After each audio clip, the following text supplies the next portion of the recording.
28 तारखेला अचानक दादांचा विमान अपघातात मृत्यू होताच महाराष्ट्राला पहिला धक्का बसला होता. पण आज तब्बल 8 ते 9 दिवसांनी महाराष्ट्राला दुसरा आणि सर्वात मोठा धक्का बसलाय. कारण या अपघाताविषयी एक अशी खळबळजनक माहिती सध्या समोर आली आहे ज्यानं महाराष्ट्र आणखीनच हादरला आहे. ज्यावेळी या विमानात बसलेल्या लोकांची खरी यादी समोर आली त्यामध्ये विमानामध्ये 6 जण बसले होते असं सांगण्यात आलं होतं. पण त्या अपघाताच्या ठिकाणी मृतदेह फक्त 5च सापडले. मग तो 6वा व्यक्ती कुठे गेला? तो व्यक्ती कुठे वाचला का? आणि जर तो वाचला असेल तर तो मग कोण होता? तो पायलट होता की खुद्द दादाच वाचले आहेत? हे दुर्दैवी प्रकरण घडून 8 ते 9 दिवसांचा कालावधी उलटला. पण आज अचानक एक अशी माहिती समोर आल्यामुळे लोकांच्या मनामध्ये संभ्रम निर्माण झालाय. कालपर्यंत टीव्हीवर सांगितलं जात होतं की विमानात 5च जण होते आणि 5 जणांचे मृतदेह सापडले. दादांची ओळख पटण्याचं कारण म्हणजे फक्त त्यांच्या हातातील घड्याळ होतं. कारण तिथं उपलब्ध असणारे जे मृतदेह होते त्यांची ओळख पटवणं अत्यंत कठीण होतं. दादांवर अंत्यसंस्कार होऊनही बरेच दिवस झाले, पण आता अशी धक्कादायक माहिती समोर आली आहे. त्यामुळे संपूर्ण महाराष्ट्रामध्ये एक वेगळं वातावरण तयार झालंय.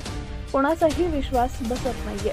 अमोल मिटकरी यांनी विमान ज्या ठिकाणी क्रॅश झालं तिथं आपण त्याच दिवशी सायंकाळी गेलो होतो अशी माहिती त्यांनी दिली आहे. घटनेच्या दिवशी संध्याकाळी 5 वाजता तिथं घटनास्थळी गेलो असता तेथील सरपंचांनी धक्कादायक माहिती दिली असं मिटकरी म्हणाले.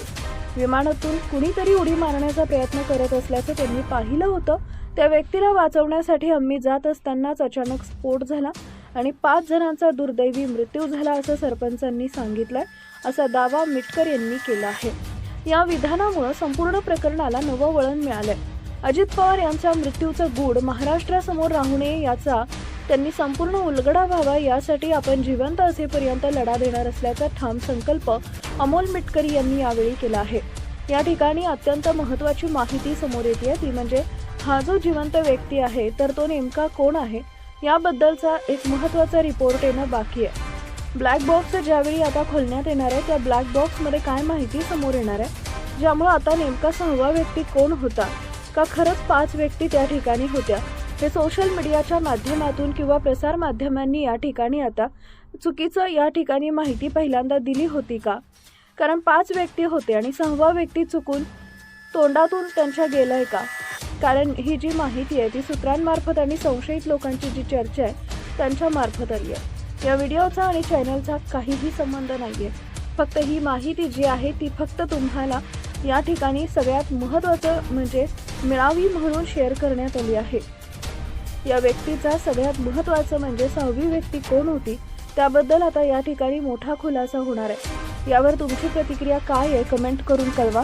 चॅनलवर नवीन असाल तर चॅनलला सबस्क्राईब करा जेणेकरून अशा प्रकारचे अपडेट्स तुमच्यापर्यंत पोहोचत राहतील.